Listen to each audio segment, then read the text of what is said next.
আমরা সংখ্যা গণনা করতে পারি, তাই না? আজকে আমরা আরেক ধরনের সংখ্যা শিখব। সেই সংখ্যাটার নাম ক্রমবাচক সংখ্যা। কি সংখ্যা শিখব? ক্রমবাচক সংখ্যা। সবাই এখন আমরা বোর্ডের দিকে তাকাবো। সংখ্যা শিখেছি, সেই সংখ্যার ভিত্তিতে ক্রমবাচক সংখ্যা কি হয় সেটা আমরা জানবো, ঠিক আছে? সবাই দেখি, এখানে দেখো সংখ্যার সোজা কি লেখা আছে? 1।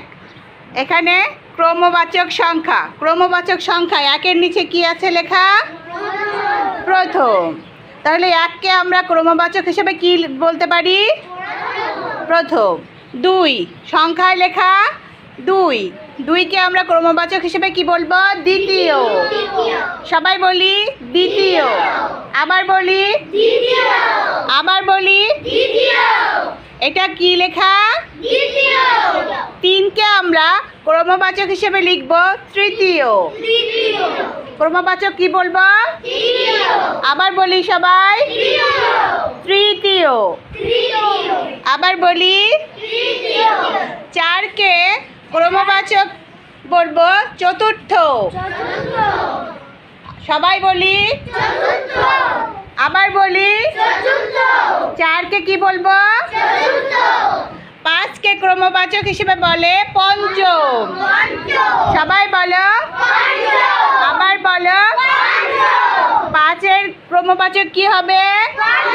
পঞ্চম। সবাই আবার বলি আমরা 1-এর বলবো প্রথম,